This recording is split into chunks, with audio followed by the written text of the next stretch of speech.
ಅಬಕಾರಿ ಇಲಾಖೆಯ ಎಂಎಸ್ಐಲ್ನಲ್ಲಿ ಬ್ರಹ್ಮಾಂಡ ಭ್ರಷ್ಟಾಚಾರ. ರಾಮದುರ್ಗ ತಾಲೂಕಿನ ತೋರಂಗಟ್ಟೆ ಎಂಎಸ್ಐಲ್ನಲ್ಲಿ ಎಗ್ಗಿಲ್ಲದೆ ನಡೆಯುತ್ತಿದೆ ಭ್ರಷ್ಟಾಚಾರ. ಈ ಎಂಎಸ್ಐಲ್ ಪ್ರತಿ ಒಂದು ಕ್ವಾರ್ಟರ್ ಹಾಗೂ ಬಿಯರ್ಗೆ 10 ರಿಂದ 15 ರೂಪಾಯಿ ಹೆಚ್ಚಿಗೆ ಕೊಡಬೇಕಂತೆ. ಸರ್ಕಾರದ ನೀತಿ ನಿಯಮಗಳಿಗೆಲ್ಲ ಕವಡೆ ಕಾಸಿನ ಕಿಮ್ಮತ್ತು. ಈ ಎಕ್ಸ್ಟ್ರಾ ಕಳ್ಳು ಹಣದಲ್ಲಿ ಅಬಕಾರಿ ಇಲಾಖೆಯ ಅಧಿಕಾರಿಗಳಿಗೆ ಎಷ್ಟು ಪಾಲು? ಸರ್ಕಾರದ ಕಣ್ಣಿಗೆ ಮಣ್ಣು ಎರಚಿ ಮನ ಬಂದಂತೆ ಹಣ ಹೊಡೆಯುತ್ತಿರುವ ಎಂಎಸ್ಐಲ್ ಮಾಲಕರು.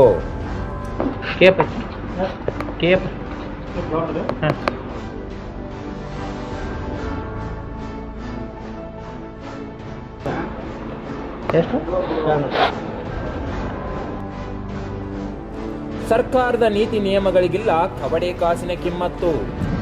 ಬೆಳಗಾವಿ ಜಿಲ್ಲೆಯ ರಾಮದುರ್ಗ ತಾಲೂಕಿನ ತೋರಣಗಟ್ಟಿ ಎಂಎಸ್ಐಲ್ನಲ್ಲಿ ಜನಗಳಿಗೆ ಮಹಾಮೋಸ. ಬೆಳಗಾವಿ ಎಸ್ಪಿ ಅವರು ಗ್ರಾಮಗಳಲ್ಲಿ ಅಕ್ರಮವಾಗಿ ಮದ್ಯ ಮಾರಾಟ ಮಾಡುವುದಕ್ಕೆ ಕಡಿವಾಣ ಹಾಕಿದ್ದಾರೆ. ಇದರಿಂದ ಎಂಎಸ್ಐಲ್ಗೆ ಬೃಹತ್ ಪ್ರಮಾಣದ ಜನಜಂಗುಳಿ ಬರುತ್ತಿದೆ. ಎಂಎಸ್ಐಲ್ನಲ್ಲಿ ಎಂಆರ್ಪಿ ದರಕ್ಕಿಂತ ಪ್ರತಿ ಒಂದು ಕ್ವಾರ್ಟರ್ ಹಾಗೂ ಬಿಯರ್ಗೆ 10 ರಿಂದ 15 ರೂಪಾಯಿ ಕೊಡಲೇಬೇಕಂತೆ. ಈ ಎಂಎಸ್ಐಲ್ ಪ್ರತಿನಿತ್ಯ ಜನಜಂಗುಳಿ ಬೃಹತ್ ಪ್ರಮಾಣದಲ್ಲಿ ಬಂದೇ ಬರುತ್ತೆ. ಆದರೆ ಈ ಎಂಎಸ್ಐಲ್ನವರು ಪ್ರತಿಯೊಬ್ಬರಿಗೂ ಪಂಗನಾಮ ಹಾಕ್ತಿದ್ದಾರೆ. ಸರ್ಕಾರದ ಕಣ್ಣಿಗೆ ಮಣ್ಣು ಎರಚಿ ಮನ ಬಂದಂತೆ ಹಣ ಹೊಡೆಯುತ್ತಿರುವ ಈ ಕಳ್ಳ ಕದಿಮರ ಬಂಧನ ಯಾವಾಗ? ಕಾಯ್ದು ನೋಡೋಣ.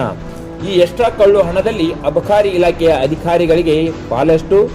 ಇದರ ಇಂಚಿಂಚು ಸ್ಟೋರಿ ಅತಿ ಶೀಘ್ರದಲ್ಲಿ ನಿಮ್ಮ ವೇಣು ಕರ್ನಾಟಕ ವಾಹಿನಿಯಲ್ಲಿ. ಇನ್ನು ಮುಂದಾದರೂ ಅಧಿಕಾರಿಗಳು ಎಚ್ಚೆತ್ತುಕೊಂಡು ಏನು ಕ್ರಮ ಕೈಗೊಳ್ಳುತ್ತಾರೆ ಕಾದು ನೋಡೋಣ.